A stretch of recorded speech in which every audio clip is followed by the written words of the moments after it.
আসসালামু আলাইকুম সুপ্রিয় দর্শক, এই মুহূর্তে সৌদি আরব থেকে আসা সব থেকে গুরুত্বপূর্ণ আপডেট।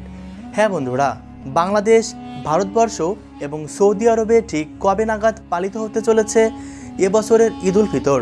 এবছর রোজা কি 29টা হবে নাকি 30টাই রোজা পালন করতে হবে? তো এ বিষয়ে যে গুরুত্বপূর্ণ আপডেটটি চলে এসেছে সেটাই জানিয়ে দিব আজকের এই ভিডিওটির মাধ্যমে, তাই অবশ্যই পুরো ভিডিওটির সাথে থাকবেন। আর কমেন্ট বক্সে আলহামদুলিল্লাহ, ঈদ মুবারক এটা লিখতে ভুলবেন না যেন। আর এমনই সব গুরুত্বপূর্ণ ভিডিওর আপডেট সবার প্রথমে পেতে অবশ্যই চ্যানেলটিকে সাবস্ক্রাইব করে পাশে থাকবেন। দর্শক বন্ধুরা, ইতিমধ্যেই আমরা পবিত্র রমজান মাসের একদমই শেষ প্রান্তে চলে এসেছি। এবছর পবিত্র রমজান মাস শুরু হয়েছিল মার্চ মাসের 2 তারিখ থেকে, আর সৌদি আরব সহ মধ্যপ্রাচ্যের দেশগুলিতে আজ 29শে মার্চ। সে হিসেবে 29তম রোজা সম্পন্ন হয়েছে।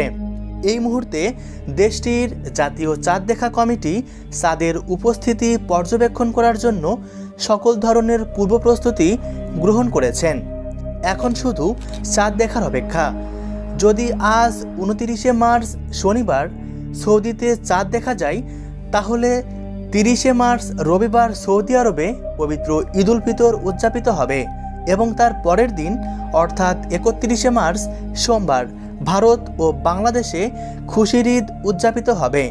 আর যদি সৌদি আরবে এই 29 রমজানে চাঁদ দেখা না যায়, তাহলে সৌদি আরব সহ মধ্যপ্রাচ্যের দেশগুলিতে 30টি রোজা সম্পন্ন করতে হবে।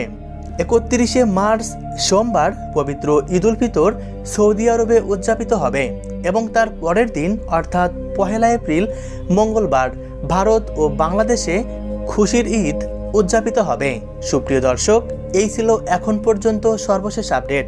পরবর্তী আপডেটের জন্য অবশ্যই চ্যানেলটিকে সাবস্ক্রাইব করে পাশে থাকবেন। ধন্যবাদ।